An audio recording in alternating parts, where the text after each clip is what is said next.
right now, I'm working on this project where I am helping to create a meal for 2,000 people at a table 1/2 mile long.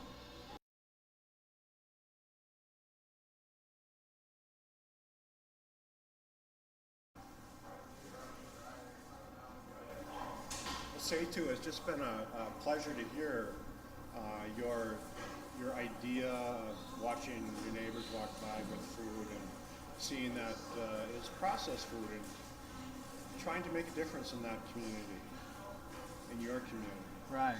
Now, taking an idea that you have, Yeah. a concept, and making that happen, that dream come alive, what does it take?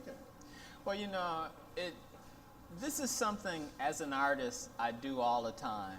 Yes.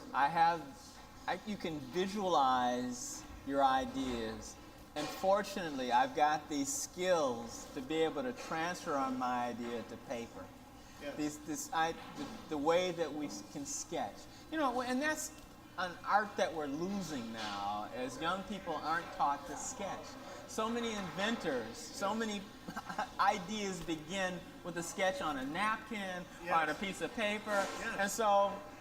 And as an educator myself, I work with folks all the time in helping them get that idea from their mind onto the paper, onto the street. And so that's always this leap. And so first it starts with this sense of imagination.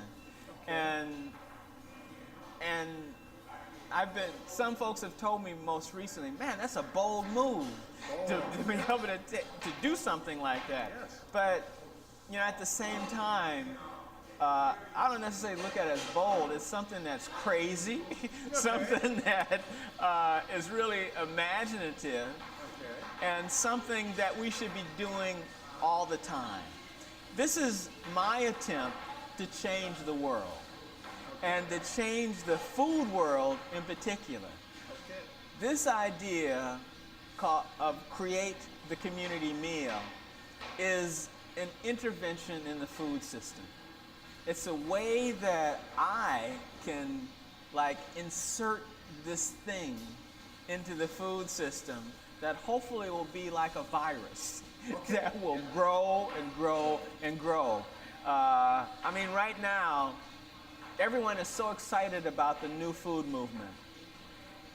And it really has gotten a lot of press, it's gotten a lot of media attention, it's gotten a lot of interest. There are restaurants that are popping up all over. The farm to table movement is really big. The CSAs are popping up all over. Yeah. But at the same time, that is only about 2 to 3%. It's growing all the time of the big worldwide food system. So we've got a long way to go with this to make those changes. But getting back to the idea and making this thing, there's no way that I could have ever done this by myself. Yeah. So there's a producer that has been hired by the producing organization, Public Arts St. Paul. And we have a team of folks that has been working on different aspects, on the ticketing, on the volunteers. We're going to need over 400 volunteers for this event. Okay. And on the food, we have an army of farmers that are growing food, and all the food is local. Okay. May I follow up? Oh, please, yeah. Local. This is we're in downtown St. Paul, Minneapolis area. Yeah, exactly. Okay, so I know for a fact that there's a great number of farms within 30 minutes of this Oh, location. yeah. So where are you drying? Well, now some of the food. Now the furthest food is coming is the rice. Okay. The rice for this meal. Okay. But for the most part, the bulk of the food is coming from. The furthest it's coming is 42 miles away. 42 miles. 42 miles from here to Northfield, to a farm in Northfield where the chickens have been raised. Main Street is an organization called Main Street that has been managing a farm incubator primarily for Latino farmers, and that's been focusing on chickens. Okay. And so right away I thought that's where the chickens are coming from. So we ordered 500 chickens from them that have been growing through the spring. Okay. Yeah. So you didn't know personally like where all these farms were? Or you just Some of aware them I did. I was You aware did. of them, and this was an opportunity for me to work more directly with those farms. And then so you're working directly with the farmers. We're working with these. We have, I say working directly. Now we even, for this event, for this big initiative, Yeah. we hired a person that is acting as our food coordinator. Certainly. So she is matching up the farmers with chefs. She's able to check and monitor the foods. She has the ability to look down a row of vegetables and determine how many pounds that is. And Wow. on this scale, we've had to do that. Yes. And so she's been visiting these farms along with me many times to check out the work, to check out the farms, and to meet these farmers. So you're in my world. I try to connect consumers with the food source. Right. And Yeah. the CSA farming model, or community supported agriculture, Exactly. where you buy a share of a farm Right. and what it produces. And there's a seasonality with that. Absolutely. There's a whole, this is the way what I can cook today. Next week we're gonna have squash. Absolutely, There's right. not gonna be tomatoes anymore, kind of thing. So we got to think about that. So in this initiative, we're going to set these tables, and you've set them with locally grown food. Where does this go next time? Where does this virus go? Part of what I want folks to do is to be able to sit at a table with a farmer. Farmers are going to be sitting up and down the table as well. And so the people in my neighborhood are going to have an opportunity to meet the person that grew the food. And so they'll have a more direct link, maybe even than I will, with some of these farmers. And so that's one of the things that we want to be able to do with this. Now, I said the furthest the food is coming is 42 miles away, with the exception of the rice. Some of the food will be grown literally blocks away, less than a half a mile. Okay. Stone's Throw Urban Farms has, they practice a CSA model, and they grow on maybe about 3 acres of land on vacant lots in both Minneapolis and St. Paul. They're growing on about 2 acres of plots in St. Paul. So some of that food is being grown right there. So the food miles on that food is like 4 miles at the most. It's not 1,500. Not 1,500 miles, not coming across the world. And because of that, one of the other things that our food coordinator has had to do was to help us work with farms and to help the farmers time their crops.